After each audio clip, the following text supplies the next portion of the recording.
Après ceux de Brazzaville, il y a quelques semaines, les influenceurs et animateurs des plateformes digitales de Pointe-Noire ont été formés sur la communication en lien avec la vaccination contre la maladie à coronavirus COVID-19 à la direction départementale de la santé.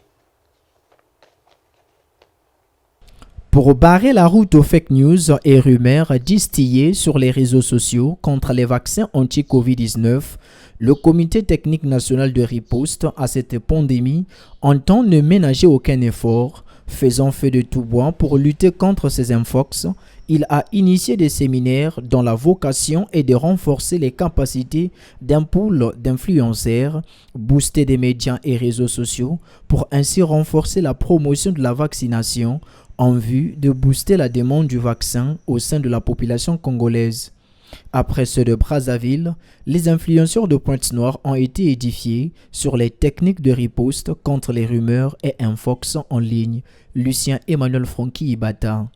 Malgré toutes les initiatives que nous prenons pour sensibiliser la population par tous les canaux de communication, nous nous sommes rendus compte que sur les réseaux sociaux, il y a toujours des fausses informations qui sont véhiculées et qui créent un peu comme cette barrière entre les populations et l'adhésion à la vaccination.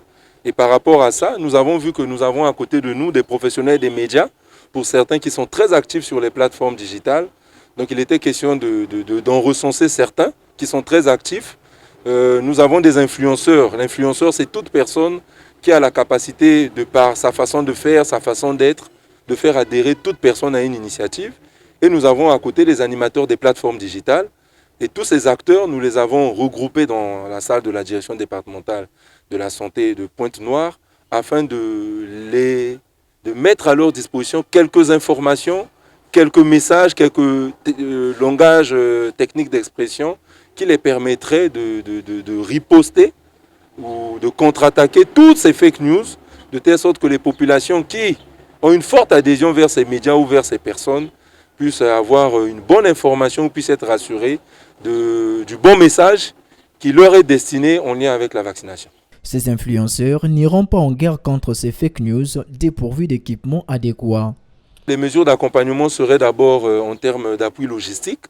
Qui entend appui logistique, c'est mettre à leur disposition des supports. Nous avons des téléphones, nous avons la connexion Internet, des tablettes qui permettraient de renforcer encore une fois de plus ce réseau, de telle sorte que si toutes les fois nous avons besoin de les contacter, que nous puissions avoir un canal rapide qui permette d'échanger. Pour la directrice départementale de la santé de Pointe-Noire, Auberge Victoire Kimpambouji Matondo, cette formation a toutes ses raisons d'être, dans ce sens que seuls les journalistes ont les acquis nécessaires pour lutter contre toutes les contre-vérités qui pilulent sur la toile. Nous savons qu'il y a des gens, comme je l'ai dit, mal intentionnés qui diffusent de mauvaises informations. Nous, en tant qu'agents de la santé, on n'a pas cette intelligence de contrer ces informations. Donc, pour nous, on a choisi des journalistes qui ont cette compétence. On leur donne la compétence sur la vaccination. On leur explique qu'est-ce que c'est la vaccination, quels sont les bénéfices de la vaccination. Comme vous, en tant que journaliste, qu'on vous appelle influenceur, je ne sais qui, mais vous allez porter ces informations auprès de la population. Donc nous avons besoin de vous pour lutter contre cette pathologie. La profondeur et la qualité des thématiques ayant meublé ce séminaire ont eu un retour dithyrambique auprès des formés. Le journaliste, c'est quelqu'un qui est en contact direct avec la population.